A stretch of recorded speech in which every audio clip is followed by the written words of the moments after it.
मन शांत ठेवण्यासाठी 10 सकारात्मक वाक्य रोज 11 वेळेस म्हणा. मी शांत आहे, स्थिर आहे आणि आनंदी आहे. जे माझ्या हातात नाही ते मी शांतपणे स्वीकारते. प्रत्येक दिवस माझ्यासाठी नवीन संधी घेऊन येतो. मी राग, द्वेष आणि चिंता सोडून देते.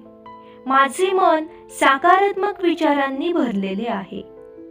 देवावर माझा पूर्ण विश्वास आहे की सर्व काही योग्य वेळी होईल. मी प्रत्येक परिस्थितीत संयम आणि धैर्य ठेवते. मी स्वतःवर प्रेम करते आणि स्वतःचा आदर करते. आज मी फक्त आनंद, शांती आणि प्रेमाची निवड करते. माझे मन शांत, प्रसन्न आणि समाधानी